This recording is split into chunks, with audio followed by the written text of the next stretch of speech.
رکن کہلاتا ہے۔ تو یہ بھی ایک بڑی عجیب داستان ہے تاریخ اسلام کے اندر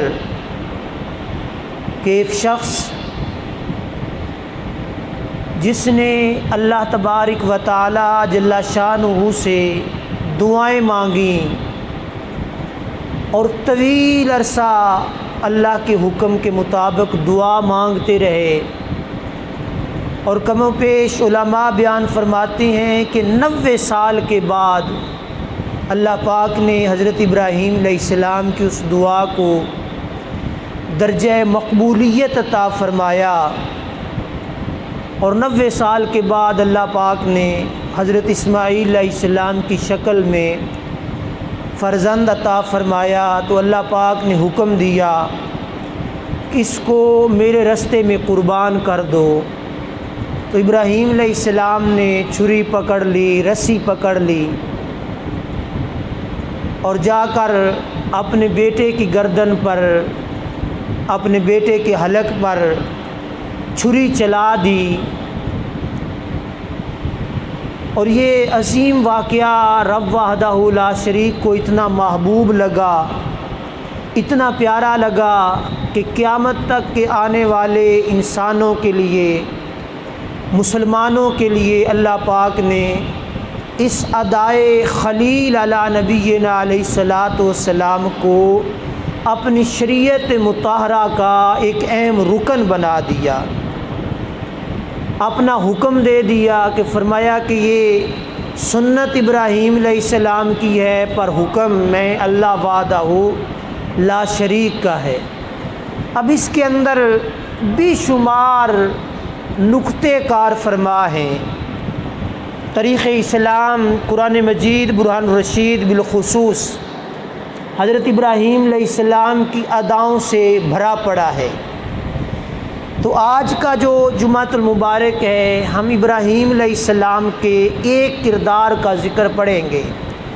اللہ پاک جل شانہ نے فرمایا قرآن مجید کے اندر، وَإِذِ ابْتَلَىٰ إِبْرَاهِيمَ رَبُّهُ بِكَلِمَاتٍ فَأَتَمَّهُنَّ،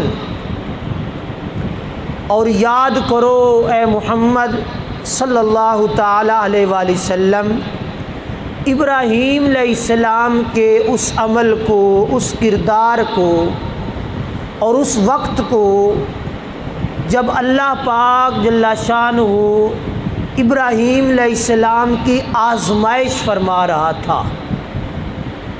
اذ ابتلیٰ ابراہیم ربہ بکلمات فاتمہن، اللہ پاک امتحان لے رہا تھا، آزمائش فرما رہا تھا، جانچ رہا تھا ابراہیم علیہ السلام کو۔ تو ابراہیم علیہ السلام نے کیا کیا؟ قرآن مجید نے بیان فرمایا فَأَتَمَّهُنْ، ہر امتحان اور ہر کامیابی کے اندر حضرت ابراہیم علیہ السلام رب کی رضا اور منشا کے مطابق پورا اترے۔ جب پورا اترے تو رب تبارک و تعالی نے فرمایا قَالَ إِنِّي جَاعِلُكَ لِلنَّاسِ إِمَامًا، کہ ہم نے ابراہیم علیہ السلام کو لوگوں کا پیشوا بنا دیا، لوگوں کا امام بنا دیا۔ تو یہ فلسفہ قربانی کو آج ہم لوگوں نے سمجھنا ہے کہ اللہ تبارک و تعالی جل شانہ ہر بندے کو درجہ اور مرتبہ عطا فرمانا چاہتا ہے، ہر کسی کے رتبے کو اللہ پاک بلند کرنا چاہتا ہے کہ میرا بندہ جس کو میں نے پیدا کیا ہے اس کا درجہ کل قیامت کے دن بڑا ہو۔ یہ اللہ کا خواہش کہہ لیں، تمنا کہہ لیں۔ ویسے اللہ وحدہ لا شریک ان چیزوں سے پاک ہے، لیکن اللہ چاہتا ہے کہ میرا جو بندہ ہے، جس طرح حدیث پاک میں آیا حضور علیہ الصلوۃ والسلام نے فرمایا کہ کوئی ماں نہیں چاہتی کہ میرا بیٹا دوزخ کی آگ کے اندر جلے، تو اللہ پاک اپنے بندے سے 70 ماؤں سے بڑھ کر محبت کرتا ہے۔ اب ہر ماں کی یہ منشا ہوتی ہے، یہ آرزو ہوتی ہے، یہ خواہش ہوتی ہے کہ میرا بیٹا معاشرے کا اچھا انسان بنے، معاشرے میں میرے بیٹے کی عزت ہو، میرے بیٹے کا منصب بہت اعلیٰ ہو، اونچا ہو۔ بلا تشبیہ و بلا مثال اللہ پاک نے انسان کو تخلیق کیا، پیدا کیا، تو اللہ پاک یہ چاہتا ہے کہ میرا ہر بندہ دوزخ کی آگ سے محفوظ رہے۔ چونکہ رب کی تخلیق ہے انسان، تو رب چاہتا ہے کہ میں نہیں چاہتا کہ میرا بندہ دوزخ میں جلے، بلکہ میں اپنے بندے کو جنت کا اعلیٰ اور اونچا درجہ دینا چاہتا ہوں، اونچا مقام دینا چاہتا ہوں۔ تو اللہ پاک نے فرمایا اے انسان غور کر، اپنی ذات کے اندر بھی غور کر اور طریق اسلام کو بھی دیکھ اور دین کے معمولات کو بھی دیکھ۔ میں رب تبارک و تعالی جب بھی کسی انسان کو کسی آزمائش میں ڈالتا ہوں، کسی امتحان میں ڈالتا ہوں، ایسے نہیں بے جا کسی کو امتحان میں مبتلا کر دیا، بلکہ میں رب اس بندے پر راضی ہوتا ہوں تو اس سے امتحان لیتا ہوں۔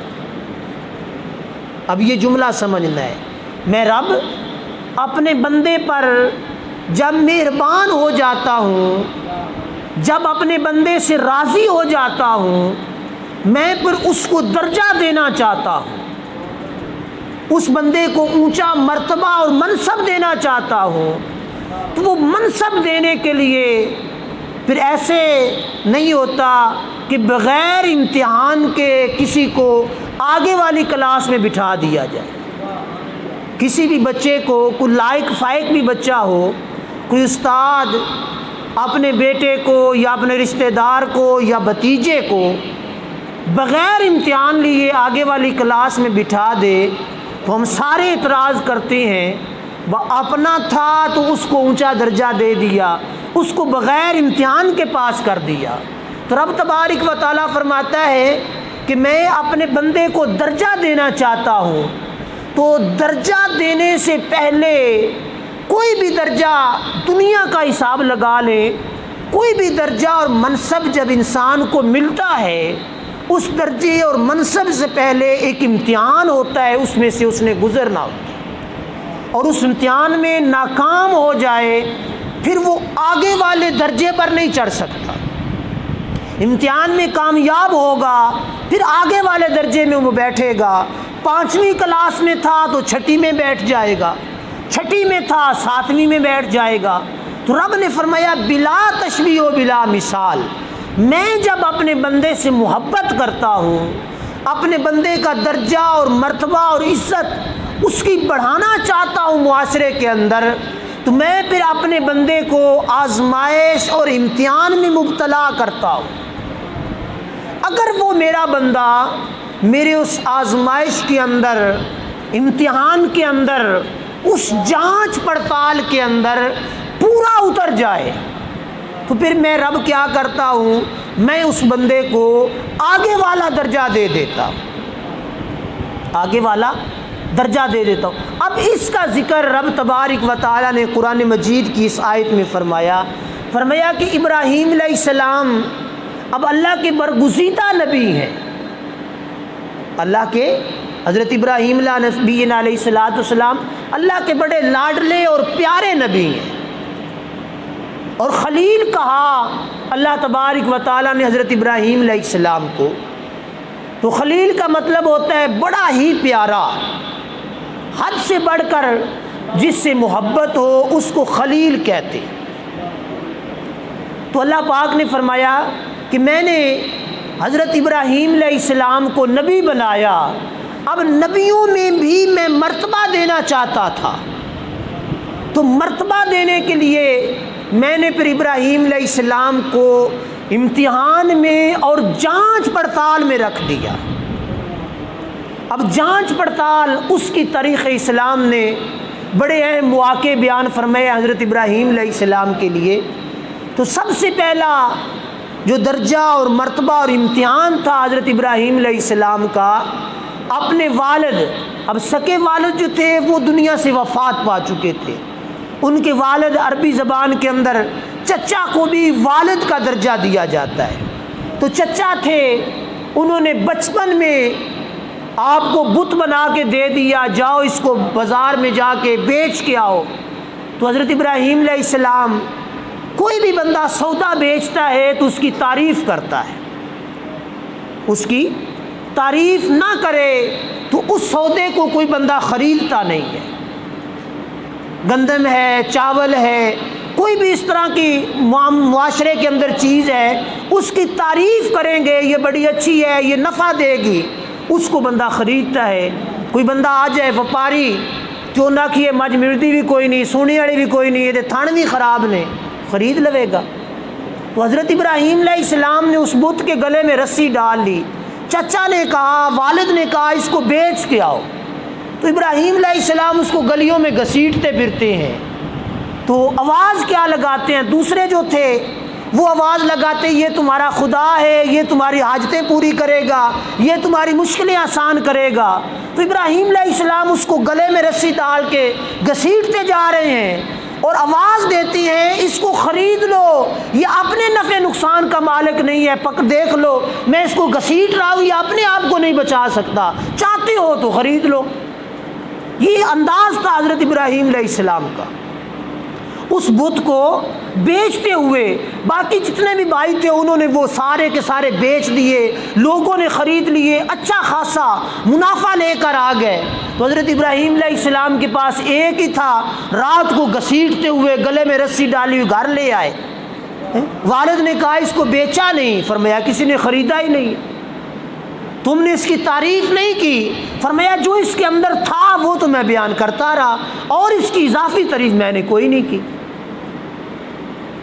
تو والد نے پوچھا کیا تعریف کی؟ تو فرمایا کہ میں یہی کہتا رہا، یہ اس کو کوئی خریدنا چاہتا ہے تو خرید لو، یہ اپنے آپ کو مجھ سے نہیں بچا رہا، تمہیں کیسے بچائے؟ والد کو ظاہر ہے غصہ تو آیا ہوگا، پریشانی تو لاحق ہوگی۔ تو یہ آزمائش تھی، پہلی آزمائش۔ حضرت ابراہیم علیہ السلام نے ان کا مقابلہ کیا، جتنے بھی باطل تھے۔ ابھی آپ کی عمر بچپن ہے، تو بچپن کے اندر سب سے پہلی جو آپ پر امتحان آیا، یہ امتحان تھا، یہ پہلا وقت تھا بغاوت کرنے کا۔ اپنے والد سے یا اپنے کنبے سے، اپنے خاندان سے پہلی بغاوت یہ تھی حضرت ابراہیم علیہ السلام۔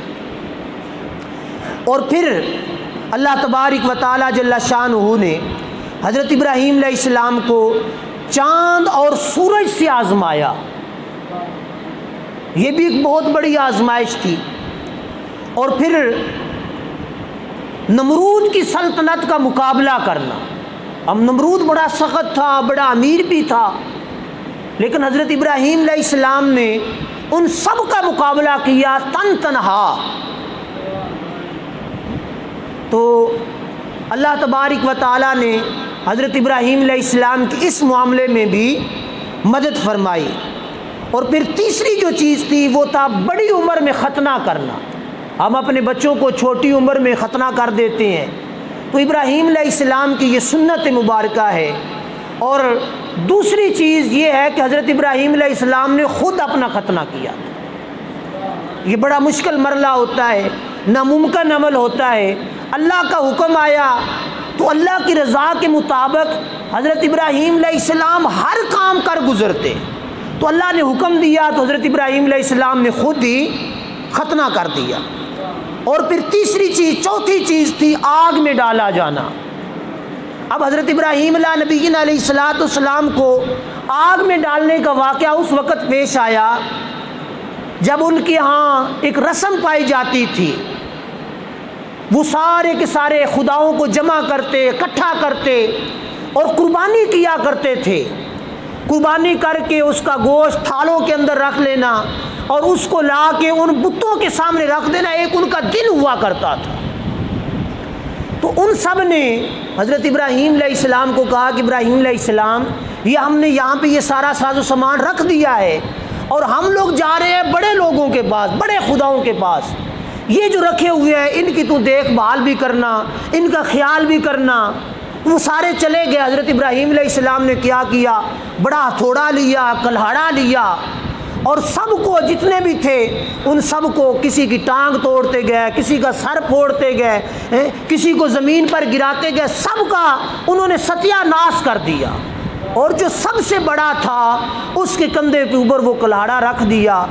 تو کلہاڑا رکھ کے جب رات کو سارے واپس آئے تو دیکھ کر معاملہ دیکھا تو ابراہیم علیہ السلام پر غصے ہو گئے، یہ تو ہمیں چھوڑنے والا نہیں، اس نے سارے بت توڑ دیے۔ ابراہیم علیہ السلام سے پوچھا یہ کیسے ہو گیا؟ فرمایا تم ان کو خدا مانتے ہو، کہتے ہو یہ ہماری حاجت روائی کرے گا، ہماری مشکل کشائی کرے گا، ہمارے لیے طرح طرح کی یہ چیزیں پیدا کرے گا، تو اس سے پوچھ لو جس کے موڈے پہ کلاڑا پڑا ہوا ہے۔ تو انہوں نے کہا ابراہیم علیہ السلام جانتا ہے یہ بولتے نہیں ہیں۔ تو حضرت ابراہیم علیہ السلام نے فرمایا پھر قربان جاؤ تمہاری عقلوں پر، پھر تمہاری سوچوں پر، پھر تمہاری فہم و فراست پر، جو بول کر اپنا دفاع نہیں کر سکتے تمہارا وہ دفاع کیسے کرے؟ جو بول نہیں سکتے تم ان کے سامنے آرزوئیں پیش کرتے ہو کہ ہماری مشکلیں آسان کر دے۔ جو اپنا آپ نہیں بتا سکتا، شکایت بھی نہیں لگا سکتا کہ مجھے فلاں بندے نے توڑا ہے، فلاں بندے نے ہمارے اوپر ظلم ڈھایا ہے، اس کی تم پوجا کرتے ہو، یہ بڑا عجیب معاملہ ہے۔ تو ان لوگوں کو پھر بڑا سخت غصہ آیا، شدید، کہ ابراہیم علیہ السلام یہ تو ہمارے مقابلے میں نکل آیا۔ انہوں نے پھر یہ پلان کیا تھا کہ ابراہیم علیہ السلام کا اور کوئی حل نہیں، ابراہیم علیہ السلام کو ختم کیا جائے۔ اب ختم کرنے کا بھی عجیب منطق انہوں نے سوچی کہ ابراہیم علیہ السلام ہیں، اکیلے ہیں، ان کا ساتھی اور کوئی نہیں ہے، تو ہم کیا کرتے ہیں سارے گاؤں والے مل جاتے ہیں، اکٹھے ہو کے آگ جلاتے ہیں اور آگ کے اندر ابراہیم علیہ السلام کو جلا دیتے ہیں۔ یہ منصوبہ یہ زمین پر بنا رہے ہیں اور رب آسمان پر دیکھ کر مسکرا رہا ہے کہ میرے بندے کے بارے میں یہ کیسے کیسے پلان تیار کر رہے ہیں۔ تو انہوں نے پھر ایسا ہی کیا، لکڑیاں کٹھی کر لیں، بہت بڑی بڑی لکڑیاں، بڑا گٹھا انہوں نے بنایا۔ یہاں تک علماء بیان فرماتے ہیں کہ انہوں نے جب آگ لگائی ان لکڑیوں کو تو آگ کے شعلے اتنے بلند ہو گئے کہ آسمان کے قریب پہنچ رہے تھے۔ اور اس کے اندر پھر تاریخ نے لکھا ہے، امام سیوطی نے بھی لکھا ہے اور تاریخ مزری نے بھی لکھا ہے، ابن کثیر نے بھی لکھا ہے اور بے شمار علماء نے لکھا ہے، یہ جو ہوتی ہے نا یہ چھوٹا سا پرندہ ہوتا ہے کہ یہ کھالوں اور نالوں کی پلیوں کے نیچے ابابیل اس کو کہتے ہیں، چھوٹا سا کالا سا بلیک سا۔ تو وہ پرندہ اس نے دیکھا آگ جل رہی ہے، وہ بھاگا بھاگا دریا کی طرف جا رہا ہے۔ تو اس کے ساتھیوں نے، اس کے رفقا نے پوچھا بھئی کیا کرنے جا رہا ہے، کہاں بھاگ رہا ہے، پسینہ چھوٹا ہوا ہے، سانس پھولا ہوا ہے۔ تو اس نے کہا کہ لوگوں نے ابراہیم علیہ السلام کے لیے آگ جلائی ہے، ان کو جلانا چاہتے ہیں، میں دریا سے پانی لینے جا رہا ہوں، میں آگ کے اوپر پھینکوں گا آگ بجھ جائے گی۔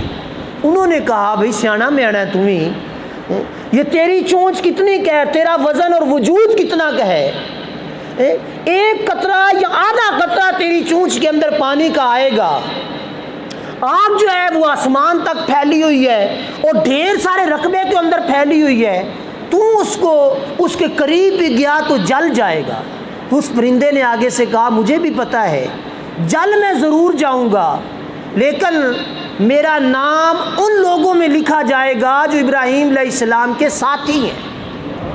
کل قیامت کے دن منظر تو پیش ہوگا، میرا نام لکھا ہوا ہوگا، یہ آگ بجھانے والوں میں ہے، آگ جلانے والوں میں نہیں ہے۔ اور یہ جو چھپکلی ہوتی ہے نا، چھپکلی، یہ دیواروں پہ ہم لوگ اس کو دیکھتے ہیں، اس نے اس آگ کو پھونک مارا تھا بھئی یہ آگ تیز ہو جائے، تو اس لیے حضور علیہ الصلوۃ والسلام نے فرمایا چھپکلی کو مارنا ثواب ہے، اور اس پرندے کو، وہ ابابیل جو چھوٹا پرندہ ہوتا ہے، اس کو مارنے کی اجازت نہیں ہے۔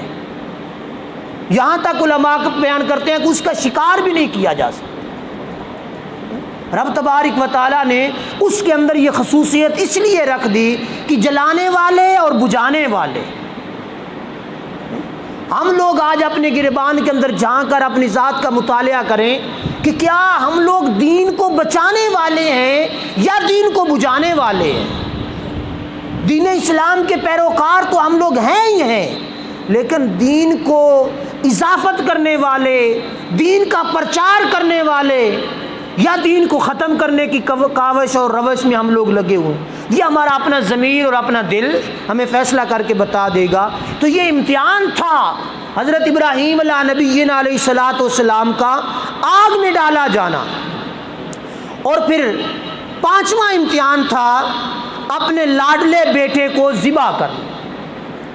اب یہ طریقہ اسلام نے اور منظر نہیں دیکھا، کسی کے 10 بیٹے ہیں، کسی کے 50 بیٹے ہیں، کسی کا ضمیر اتنا مطمئن نہیں ہے اور اتنا پائیدار نہیں ہے کہ کسی کو اللہ حکم دے کہ بھئی اپنے بیٹے کو قربان کر دو تو ہم میں سے کوئی بندہ بھی اس کے لیے تیار نہیں ہوگا۔ ہم لوگ تو جب قربانی کا موقع آتا ہے نا، قربانی وہ جانور ذبح کرنا ہوتا ہے، اس کا گوشت تقسیم کرنے کا حکم ہے، تو ہم لوگ اس وقت بھی ہمارے اندر مروڑ پڑتے ہیں۔ بچہ ذبح کرنا، اولاد ذبح کرنا، یہ تو کام تھا ابراہیم علیہ السلام کا۔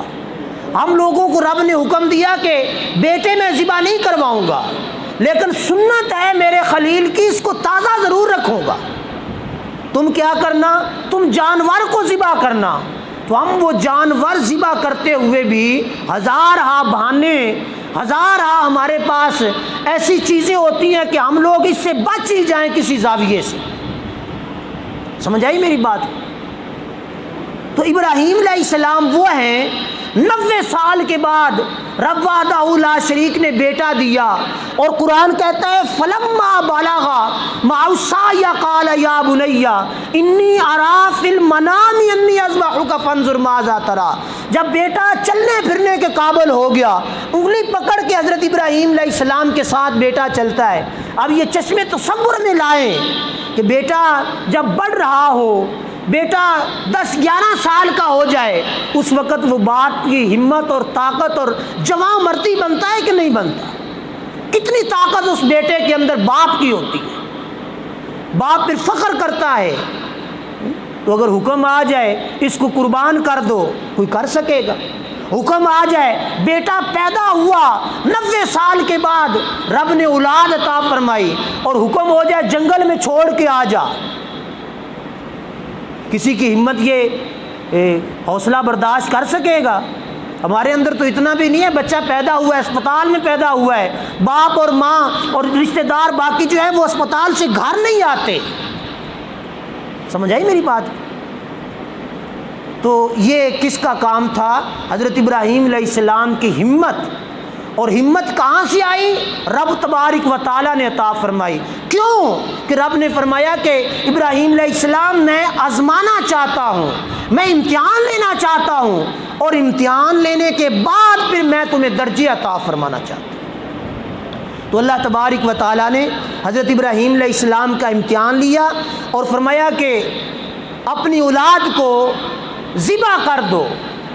تو حضرت ابراہیم علیہ السلام نے گردن پہ چھری چلا دی، اور اللہ کی راہ میں ترک وطن کرنا اور اپنی بیوی کو اس میدان پہ چھوڑ دینا جہاں پہ آج رونقیں لگی نا، خانہ کعبہ، صفا مروہ کی صحیح کرتے ہیں، اس وقت یہاں پہ کچھ بھی نہیں تھا، بالکل پہاڑیاں تھی، کوئی رستہ نہیں تھا، کوئی قافلہ نہیں تھا، اجاڑ بیابان۔ آج وہاں پہ رونقیں، دنیا کی سب سے بڑی رونقیں کہاں پہ ہیں؟ اس مقام پر جہاں پہ اللہ پاک کے حکم سے حضرت ابراہیم علیہ السلام نے اپنے بیٹے کو اور بیوی کو چھوڑا تھا۔ رب نے اس کا نقشہ بیان کیا، ان الصفا والمروہ من شعائر اللہ، یہ صفا اور مروہ رب کی نشانیاں ہیں۔ یہ رب کی نشانیاں ہیں کیوں؟ فرمایا کہ میری بندی یہاں پہ اپنے بیٹے کی محبت میں دوڑی تھی۔ حاجیوں قیامت تک حج کرنے کے لیے آنا۔ اب حج کا فلسفہ ہم لوگ بریک بینی سے دیکھیں تو ہم لوگ سمجھتے ہیں یہاں پہ نماز پڑھتی ہیں، نماز پڑھنا بڑی عبادت ہے۔ حج کے اندر نماز نہیں ہے، حج کے اندر نماز 9 ذی الحج کو طلوع آفتاب کے بعد اور غروب آفتاب سے پہلے جس بندے نے اس میدان نمرہ کے اندر قدم رکھ دیا وہ حاجی کہلائے گا۔ میدان عرفات جس کو کہتے ہیں، مسجد نمرہ ہے وہاں، اس میں قدم رکھ دیا وہ حاجی کہلائے گا۔ وہ سائیڈ میں چکر لگاتا رہے، یہ حدود ہے اس کی، اس کے بعد وہ ساری زندگی لگا پھرے، اس کے اندر اس نے قدم نہیں رکھا، خطبہ بھی اس نے سنا، نمازیں بھی پڑھی، کعبے کے طواف بھی کیے، سارا کچھ کیا، اس کو حاجی نہیں کہا جائے گا، اس بندے کو حاجی نہیں کہا جائے گا۔ اور حج کا فلسفہ جب ہم لوگ دیکھتے ہیں تو بھاگم بھاگ، کہیں آتا ہے کہ یہ پتھر ہیں ان کو کنکر مارو، کہیں آ جاتا ہے چٹیل میدان ہے اس میں سو جاؤ، کہیں آ جاتا ہے داڑھی نہیں منڈوانی، بال نہیں کاٹنے، ناخن نہیں کاٹنے۔ باری تعالیٰ ہم نے تو علماء سے یہی سنا ہے کہ داڑھی کاٹو، مونچھیں صحیح رکھو، اپنے بال سنوار کے رکھو، ناخن کاٹ کے رکھو، یہ عبادت ہے۔ ناخن بڑھاؤ گے تو بے حرمتی ہو جائے گی، لیکن یہاں فرمایا یہاں وہ فلسفہ نہیں ہے، یہاں میرے بندے نے محبت اللہ کے اندر اپنے بال نہیں کٹوائے تھے، اپنے ناخن نہیں کٹوائے تھے، اپنی سنوارت نہیں کروا سکا تھا، میں رب کو اس اپنے بندے کی وہ ادا اتنی پسند آئی، فرمایا حج پہ آنے والا ہر شخص 10 دن نہ بالوں کو ہاتھ لگائے، نہ ناخنوں کو ہاتھ لگائے، نہ داڑھی کو ہاتھ لگائے، نہ کوئی بال کاٹے، نہ کوئی بال توڑے۔ سمجھ آئی؟ اور سونا، ہم لوگ کہتے ہیں رات کو جاگنا عبادت ہے، رات کو جاگنا عبادت ہے، ایک مقام آ گیا، رب نے فرمایا یہاں سونا عبادت ہے، آج راتی کوئی نفل نہیں پڑھنے، آج راتی کوئی اور عبادت نہیں کرنی، صرف کیا کرنا ہے؟ سونا ہے۔ اور پھر قربان جائیں رب کے نظام پر، بڑے بڑے بادشاہ جو جہاں جن کی اکڑ اور مغروری جو ہے وہ اٹھائی نہیں جاتی، وہاں غریب کے قدم ہے، امیر کا سر پڑا ہوا ہے۔ پھر کسی کو یہ بھی نہیں کہہ سکتے پھد کے لات پرا کر میں فلانے علاقے دا چودھری ہاں، سمجھ آئی؟ اگر کہہ دیا تو دم لازم آ گیا۔ یہ فلسفے ہیں، یہ ادائیں ہیں۔ اور کہیں کسی مقام پر پتھر بنے ہوئے ہیں بڑے بڑے، رب نے حکم دے دیا انہوں پتھر مارو، اب بندہ کو کہے سیاںا بندہ سمجھدار بھئی اس کو پتھر مارو، کوئی بھی قد بنی ہے بڑی ساری، ان پتھر مارو رب ثواب عطا فرمائے گا، تو ہم کہیں گے یار یہ تو بڑی غلط کام ہے، لیکن وہاں پتھر ہی بنے ہوئے ہیں۔ جو حاجی صاحبان حج کر کے آئے ہیں، عمرہ کر کے آئے ہیں، وہ یہ جانتے ہیں پتھر کے بڑے بڑے پلر بنے ہوئے ہیں 3 ان کو جی کنکریاں مارو۔ کیوں باری تعالیٰ کیوں ماریں؟ فرمایا ایک وقت تھا میرے خلیل علی نبینا علیہ الصلوۃ والسلام جب اپنے بیٹے کو ذبح کرنے کے لیے جا رہے تھے تو ایک روکنے والا آ گیا تھا، تو ابراہیم علیہ السلام نے اس کی نہیں مانی تھی، رب کی مانی، پتھر اٹھائے اس کو مار دیے۔ فرمایا میں نے اپنے خلیل کی وہ سنت قیامت تک زندہ رکھنی ہے۔ اور وہاں پہ جو کنکر مارنے کا مرحلہ ہوتا ہے، حاجی صاحبان بیان کرتی ہیں کہ حج کے اندر سب سے مشکل مرحلہ وہ ہوتا ہے۔ وہاں پھر کوئی کمزور آدمی، کوئی چھوٹا آدمی کوئی گر جائے، وہ پھر گرا ہی رہتا ہے، وہ اٹھنے کا موقع اس کو نہیں ملتا، اتنا رش اور اتنی مطلب ہے بھاگم بھاگ ہوتی ہے۔ تو یہ کیوں ہے؟ یہ ابراہیم علیہ السلام کے امتحان تھے۔ جس جگہ پہ آج کعبہ ہے اور صفا مروہ کی سعی ہے، یہ کیا تھا؟ ابراہیم علیہ السلام نے اپنی اولاد کو چھوڑا، کنکر مارے، ابراہیم علیہ السلام نے کنکر مارے، قربان کیا، قربانی کرتے ہیں کہ باری تعالیٰ یہ قربانی کیوں ہے؟ فرمایا میرے ایک بندے نے 90 سال کے بعد میں نے اس کو بیٹا دیا اور حکم دیا کہ ذبح کر دے، اس نے اپنی آنکھ میں پٹی باندھ کر اپنے بیٹے کی گردن پہ چھری چلا دی۔ اور جب یہ سارے معمولات ہو گئے تو رب تبارک و تعالیٰ نے فرمایا جاعلک انی جاعلک للناس اماما، اے ابراہیم علیہ السلام ہم نے تجھے لوگوں کا، دنیا والوں کا پیشوا بنا دیا، آج جب ہم لوگ جس دین کے پیروکار ہیں وہ ملت ابراہیم علی نبینا علیہ الصلوۃ والسلام، ملت ابراہیم حنیفہ، دین متین ابراہیم علیہ السلام ہے، اور ہم لوگ اپنی شریعت کا جب مطالعہ کرتے ہیں اس کے اندر زیادہ احکام حضرت ابراہیم علیہ السلام کے ملیں گے۔ حج کا فلسفہ اول سے لے کر آخر تک ابراہیم علیہ السلام کا۔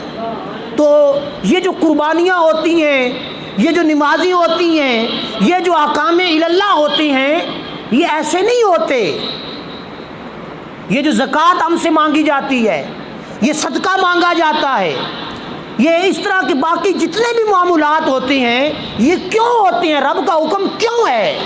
رب نے فرمایا کہ میں بندے تجھے محبت کرتا ہوں اور تجھے دینا چاہتا ہوں درجہ، تجھے دینا چاہتا ہوں مرتبہ، تمہیں عزت کا اعلیٰ مقام دینا چاہتا ہوں۔ اب حج کرنا، وہ میں پہلے عرض کر چکا ہوں کہ بھاگنا، ایک پہاڑی سے اترنا، دوسری پہ چڑھ جانا، پھر واپس پلٹ جانا، یہ 7 چکر لگانا، یہ کون سی عبادت ہے؟ 5 لاکھ روپیہ لگتا ہے تاں اتھے جویندہ ہے۔ قربانی یہاں بھی کر لیتی ہیں، وہاں بھی جا کے کرنے کا کیا فائدہ؟ تو یہ چیزیں کیوں ہیں؟ رب تبارک و تعالیٰ نے سنت خلیل اللہ کی اس کو زندہ رکھا، اور ہم لوگوں کو حضور علیہ الصلوۃ والسلام نے فرمایا، اللہ فرماتا ہے جب تم حج کے لیے جاتے ہو، کعبے پہ نظر پڑتی ہے سنت ابراہیم علیہ السلام کی شکل میں، تو رب تبارک و تعالیٰ سابقہ زندگی کے سارے گناہ معاف کر دیتا ہے۔ یہ مرتبہ رب نے کیوں رکھا؟ اور پھر وہ طواف رب تبارک و تعالیٰ نے کیوں رکھا؟ آزمائش رکھی، آزمائش، پیسہ بھی لگاؤ اور محنت بھی کرو، اور محنت کے بعد رب نے فرمایا میں بندے تمہیں درجہ دینا چاہتا ہوں۔ جیسے فرمایا نا وَإِذِ ابْتَلَىٰ إِبْرَاهِيمَ رَبُّهُ بِكَلِمَاتٍ فَأَتَمَّهُنَّ قَالَ إِنِّي جَاعِلُكَ لِلنَّاسِ إِمَامًا، ابراہیم کو آزمایا، ابراہیم کی جانچ کی، ابراہیم کا امتحان لیا، اور ابراہیم علیہ السلام نے 100/100 نمبر لیا۔ تو پھر فرمایا میں نے ابراہیم علیہ السلام کو لوگوں کا امام بنا دی۔ پھر حضرت ابراہیم علیہ السلام نے، آج یہ حاجی آ کے دس دینے سان ایڈا ایڈا اتنے کیلا، ایڈے ایڈے سیب، موسم کوئی نہیں تامی ہوتے پھڑ پہ لب دینے، کیوں؟ کیا وجہ ہے؟ حضرت ابراہیم علیہ السلام نے دعا مانگی تھی۔ جب اس مقام پہ گئے، مقام جہاں پہ آج ہم لوگ حج کرتے ہیں، تو حضرت ابراہیم علیہ السلام نے دعا مانگی تھی، قال ومن ذریتی قال لا ینال عہد الظالمین، یہ دعا حضرت ابراہیم علیہ السلام نے مانگی۔ تو اس کا فلسفہ پھر آگے بھی آ رہا ہے، انشاءاللہ آئندہ جمعہ المبارک پر اس چیز کو بیان کروں گا۔ یہاں صرف یہ چیز بیان کرنا چاہتا ہوں کہ آزمائش اور امتحان جو بھی اللہ کی طرف سے آتا ہے، یہ بیماری آتی ہے یہ امتحان ہوتا ہے، تنگ دستی آتی ہے یہ امتحان ہوتا ہے، رب کا حکم آ گیا نماز پڑھو، رب کو نماز کی کوئی ضرورت نہیں ہے، سارے نہ پڑھے، رب کی شان کو کوئی گھٹا سکتا ہے؟ یہ سارا جہان بھی نمازاں پڑھیے، گھر بار چھڑ کے مسیتی آ جائے نماز پڑھیے، رب کی شان ہمارے بڑھانے سے تو نہیں بڑھے گی کہ بڑھے گی؟ زکوٰۃ ہم لوگ نہ بھی دیں، رب نہیں، وہ خالق ہے، وہ چاہے تو ہر بندے کو ہر گھر کی دہلیز پر اس کے رزق دے سکتا ہے کہ نہیں دے سکتا؟ لیکن یہ زکوٰۃ کا، صدقات کا، یہ قربانیوں کا، اب رب کو نہیں پتہ قربانی آ رہی ہے، ہر بندہ غریب بھی ہے امیر بھی ہیں، غریبوں کو بھی گوشت دینا ہے، رب چاہے تو سب کو دے سکتا ہے کہ نہیں دے سکتا؟ وہ خالق ہے، لیکن فلسفہ قربانی کا رکھا، فرمایا جن کے پاس جائیداد ہے، مال کے مالک ہیں، وہ قربانی کریں اور اس کے اندر سے حصہ نکال کر غریب کو دے کے آئیں۔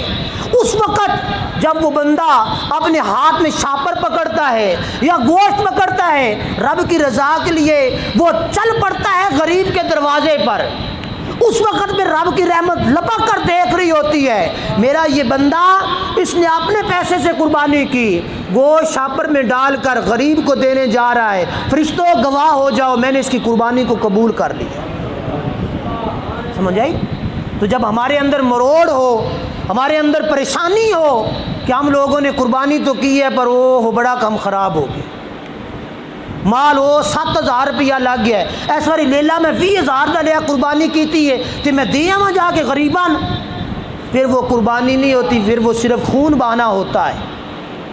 رب تبارک و تعالیٰ نے قرآن مجید میں کہہ دیا وَلَٰكِن يَنَالُهُ التَّقْوَىٰ لَن يَنَالَ اللَّهُ لُحُومُهَا وَلَا دِمَاؤُهَا وَلَٰكِن يَنَالُهُ التَّقْوَىٰ مِنكُمْ، رب کو نہ تمہارے گوشت کی ضرورت ہے نہ خون کی ضرورت ہے۔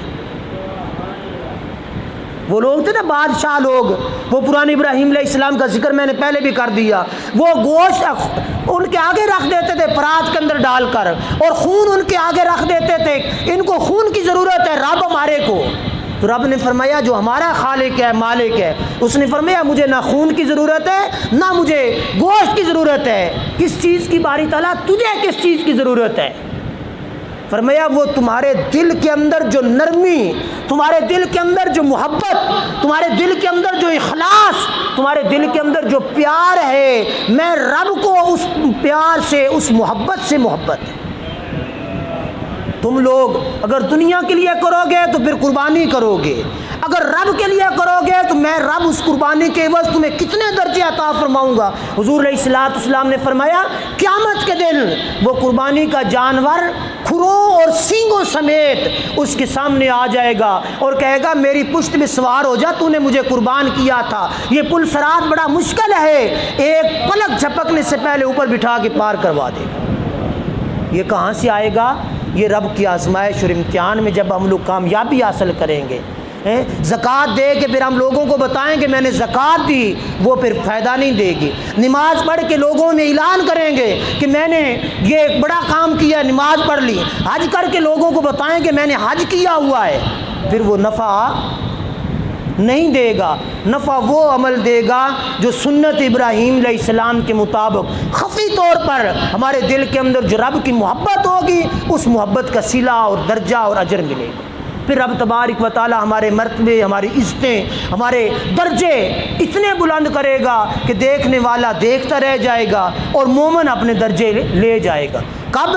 جب دنیا میں ہم لوگ اللہ کے امتحانوں میں پورا اتریں گے۔ اللہ پاک ہمیں عمل کی توفیق عطا فرمائے۔